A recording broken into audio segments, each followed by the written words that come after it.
Let's do some holiday creating. Hi, I'm Heidi from Garden Crossings, and today we are up at the Northern Michigan Garden, and I am going to be planting up our winter porch pot that we can set in front of the cottage. So we went out in the fields or out in the woods and foraged a lot of the greens that we'll be using today. Also at the greenhouse, I cut some red twig dogwood and some holly, so we'll be using that as well in the creation we're creating. So what we have here is this is actually the insert to our crescent pots that we use in the summer. They're self-watering containers, but to be honest, this has no point of using that self-watering feature. But this is what we had up here, so this is what we're using today. We'll be placing this insert inside of, I have to decide if I want to use the gray or the blue pot, so we'll see once we get back to the cottage what we end up using. But that's what we're using today. If you're thinking, why is she using something that looks kind of so different? There is no reason. It's just what we're using what we have. We're using an 18-inch, maybe it's 20-inch planter here today. Really, you can use anything. I would say probably 12-inch would be the smallest I would use. And hey, if you've got a huge one, 3 foot wide, go for it, fill it up. But this is about an 18 to 20-inch planter, and it's going to create a really nice size porch pot. So we're going to begin. The first thing we're going to do is when I cut the branches, because this is a bigger container, I tried to cut them a little bit longer because you don't want short little planter going when you've got something big. So you want to utilize what you have. So nice, big, tall branches. And I might find when I get done, I'm going to have to go out and grab some and trim them even longer. But we'll find that out as we go along. So I like to use a lot of different textures, as you've been hearing in the other videos that we've done so far this year. And we're going to go ahead and kind of fill that in. That gives it kind of a nice filled in background. The next thing I'm going to use actually though is blue spruce, and the reason why I'm using blue spruce, I'm going to give it a shake a minute to get, there's some dead needles, so I want to get those off, is because I like the color contrast that it's going to give to this container. So, all right, so you see how my blue spruce is just as tall as the ones in the back? That's a little tall, so I'm going to go ahead and trim these back just a little bit so that we can see what's behind it.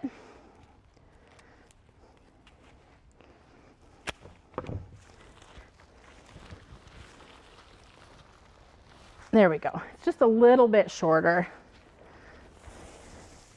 Typically, I don't have to shake these off, but the tree that I pulled these blue spruce from is kind of on its way. I don't know, it looks like it's kind of dying a little bit. So that's why there's a lot of dead needles on this plant or on this branch. All right, so I just cut this one into 2.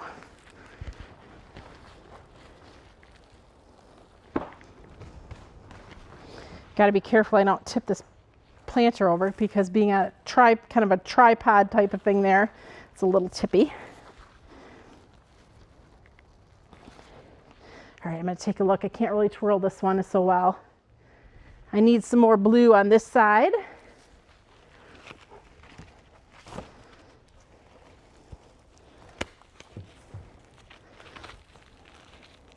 One thing with blue spruce is very important you wear garden gloves because they are one of the pokiest evergreens that I'm using here today. All right, let's take a look and see if that balanced out a little better. Yeah, that will be fine. Once I add the other things in, it's going to kind of push them so that they're not kind of leaning forward. All right, now I'm going to go back to using the same stuff I have in the back, just a little shorter pieces, because they're really nice and full. Oh, there's one we'll use in a minute. This is nice because it's just a singular long branch.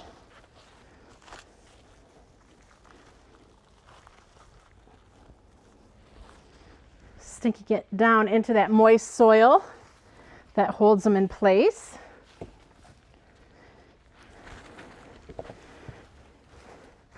I know my pruners are in here somewhere.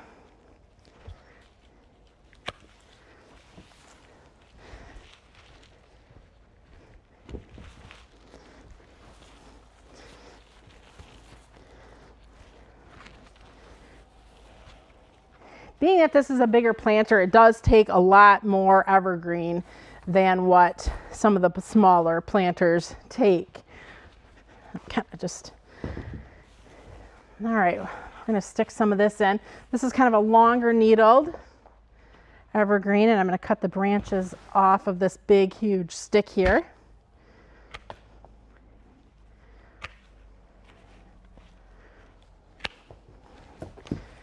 Poke those in.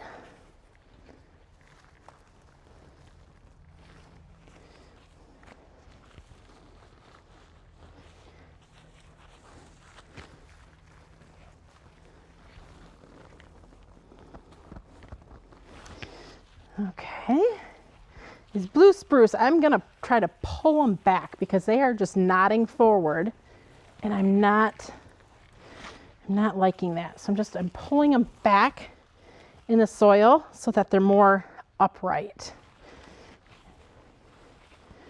And then this stuff in front of them, I don't want it to block that blue. So I'm gonna kind of try to poke them in so they're in kind of sideways so that they kind of go off to the edges. All right.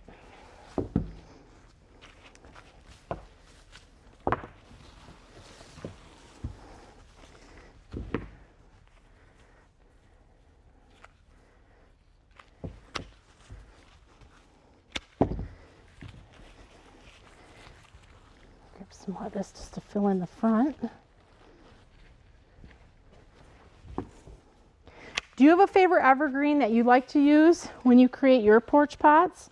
And it might not even be what's a favorite, but I think based off of where we all live, we're a zone 6A, and what I'm sticking in here is what we can grow out in our woods. But for those of you in warmer climates, I don't know, I'm sure you have different evergreens that you'll use. So if there's something that you use in a warmer climate, I'd love to know what it is you're using. All right, so I've got to get something right here. And I think I do have another piece of spruce that will fit in that spot nicely just to fill it in. So some of the things we're using are white pine, black pine, blue spruce, fir. I think, I might be wrong, but I think I have a little bit of hemlock as well. Kind of filled that in there a little bit. All right, now this here is very airy, and we'll take a look here at what we got and where we're going to want to put this. Okay, let's see.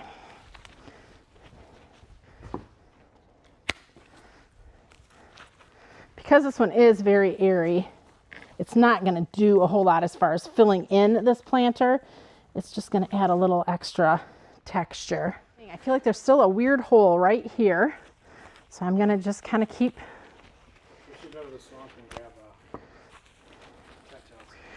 throwing some things in. Okay, let's take a peek. Okay, so it's nice and full of greens right now. And I think when you look at a container at this stage, you're always more critical because it doesn't look like much yet. But fullness is what we're wanting. Now we have to add things in. So a few of the things that we have to add in, we have winter berries. So we're going to stick some of those in. I do also have some Arctic Fire or Cornus red twig dogwood. We'll stick some of that in. And then I'm kind of just using things that I have left over to put in this pot. Also some blue holly, we'll put that in as well. Actually, I'm going to put this in here right in a minute because this is kind of like a thicker, more dense thing. And I'm going to put it towards the front because I definitely don't want to hide the berries. So there's, it's giving us just a little splash. Next, we're going to do the winter berries because they're a little bit more wispy and airy. And I'm going to kind of set those a little bit further back in. And you can see just by adding these berries in, it's doing a whole lot for this container.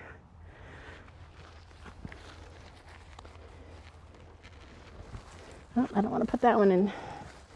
Go a little closer because I Don't want to hide those berries. All right, let's take a look.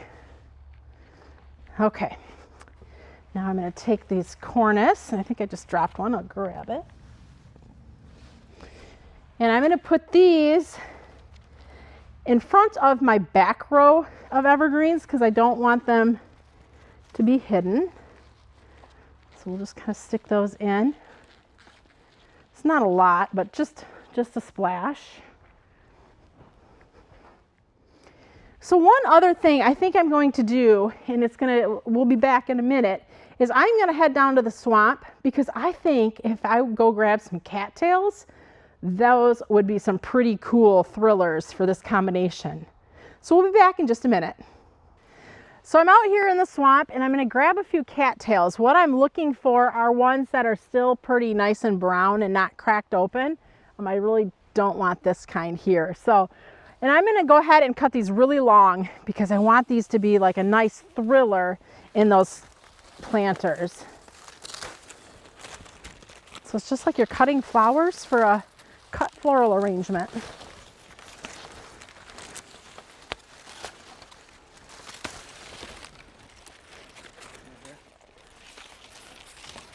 So this one looks like it's a little cracked open. Yuck, not going to use that one. It is a little wet in here, so I do have my Hestia boots on, keeping me dry.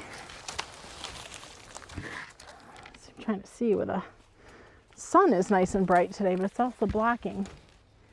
All right, I'm not going to go too far in, so I'm going to continue to kind of walk along the edge to try to find some that aren't cracked open. So Rod's going to go in a little bit further into the cattails to try to find some.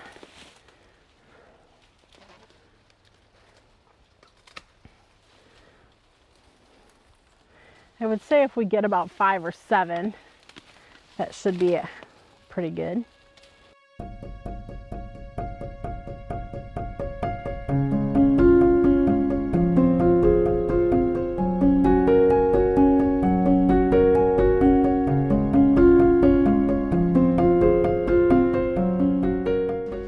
He's got a nice bunch there. It looks like he's got 5 and I got 2, so that's 7. I like to work in odd numbers for this kind of thing.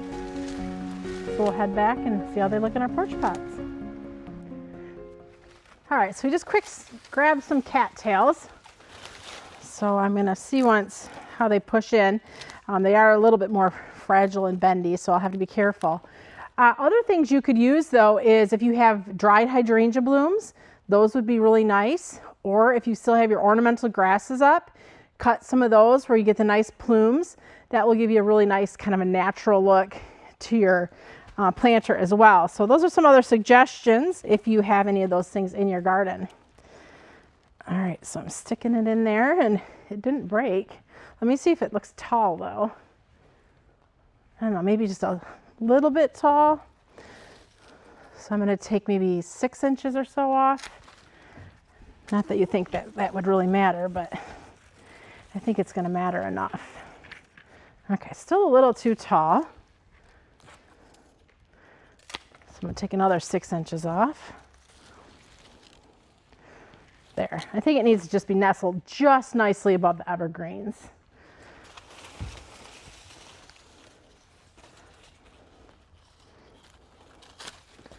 So we were talking when we were out gathering these, thinking maybe next year, if we go, a lot of them were kind of already busted open and doing their little seed thing.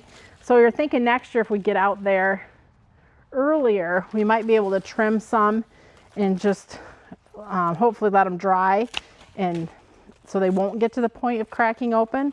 I don't know, maybe that'll just get them to that point earlier, but something we're going to try next year, I think.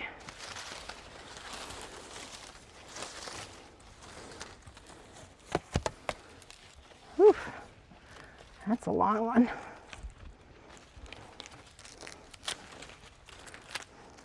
I don't want them all to be exactly the same height, so I'm hoping we'll have a little variation here. And I did leave, you can see, is a little bit of the leaves on there because that's too, just adding a little bit of wisp. And that will also, I think, give a little bit of motion too in the breeze. Now I'm not sure how well these are going to hold up once, yeah, those aren't, once the snow comes, but for now anyhow, it gives it kind of a cool look.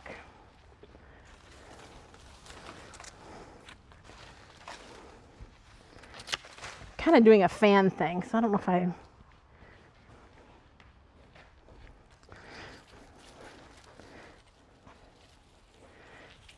and I think I'll do one more kind of off to this way, just a little taller, so it kind of balances out that other side.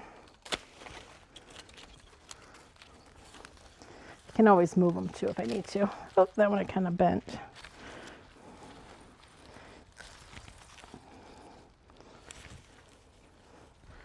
All right, what do we got here? This is where symmetrical is kind of getting a little bit more real. Okay, let's see.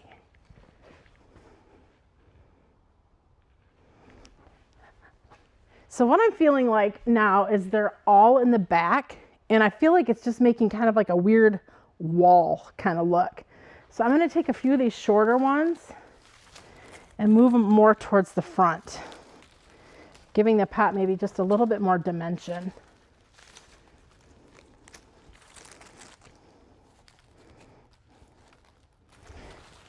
Gotta try to find a nice soft spot where I can push them in. Whew.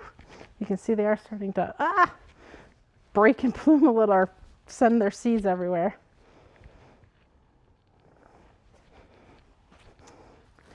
Okay, maybe this one, because it's kind of this one.